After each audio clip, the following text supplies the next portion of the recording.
Balik lagi dalam Wow, What's on this week, Genpi.co. Saya akan membacakan 5 berita yang paling banyak dibaca di Genpi.co. Mensos Risma meminta ASN, Polri, dan TNI untuk mengembalikan uang negara, serta peringatan keras Polri untuk keluarga Brigadir J. Ini dia Wow, selengkapnya.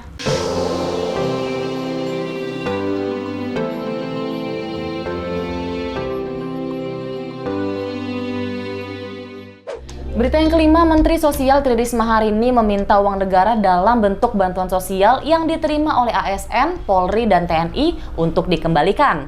Dia mendapatkan skema terbaik untuk menindaklanjuti pihak yang tidak pantas untuk menerima dana bantuan sosial. Seperti diketahui, Kementerian Sosial sudah mendapatkan data ASN, TNI, dan Polri yang menerima dana bantuan sosial. Risma mengungkapkan dana bansos tersebut tidak akan kembali ke Kemensos, namun langsung ke kas negara. Meski demikian, dia belum bisa merinci total dana bansos yang tidak semestinya diterima para pegawai tersebut.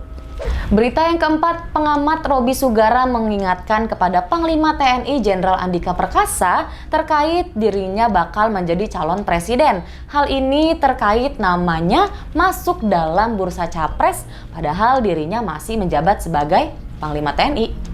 Menurut pengamat pertahanan dan keamanan Roby Sugara dari UIN, secara aturan tidak ada yang dilanggar oleh Jenderal Andika dalam tindakannya itu.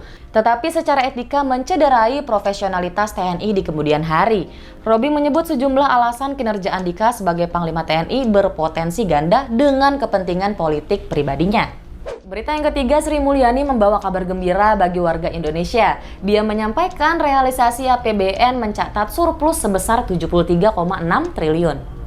Menteri Keuangan Sri Mulyani menyampaikan bahwa realisasi APBN hingga penutupan semester 1 2022 mencatat surplus sebesar 73,6 triliun. Menku menjelaskan torehan moncer di paruh pertama tidak lepas dari sektor penerimaan yang naik signifikan. Berita yang kedua, kabar baik dari Menteri Luar Negeri Retno Marsudi. Ini terkait investasi sektor energi di Indonesia.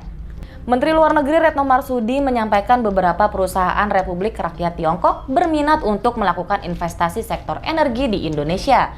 Salah satunya pertemuan juga dilakukan dengan Chery Automobile.co Ltd mengenai investasi kendaraan listrik dan baterai UV, serta dengan Sinfuels China Technology.co Ltd mengenai investasi proyek transisi energi, pengolahan coal to liquid atau CTL dan gas to liquid atau GTL. Berita yang paling banyak dibaca di Genpi.co, Kadif Humas Polri Irjen Dedi Prasetyo mengingatkan kepada pengacara Brigadir J untuk menyampaikan informasi sesuai dengan fakta. Ini terkait luka-luka di tubuh Brigadir J. Sebelumnya, Kadif Humas Polri Irjen Dedi Prasetyo juga menyebutkan pihaknya menyetujui dilakukannya otopsi ulang atau ekshumasi terhadap jenazah Brigadir J. Ekshumasi dilakukan atas dasar demi keadilan dengan melakukan penggalian makam dan otopsi terhadap jenazah. Dedi mengakui dalam mengungkapkan kasus ini, proses pembuktian harus secara ilmiah dan hasilnya harus sahih serta dapat dipertanggungjawabkan. Gen People, mampir yuk ke Rexpace, nikmatin semua kenyamanan serta fasilitas untuk kamu bekerja di sini. Lokasinya ada di Jalan Pos Pengumben Raya. Jangan lupa untuk datang ya Gen People. Nah, itu dia 5 berita yang paling banyak dibaca di Genpi.co. Untuk mengetahui informasi terupdate dari Genpi.co, download aplikasinya di Play Store dan App Store. Dan jangan lupa untuk like dan komen serta subscribe channelnya YouTube Genpi.co. Genpi.co, tahu kamu banget.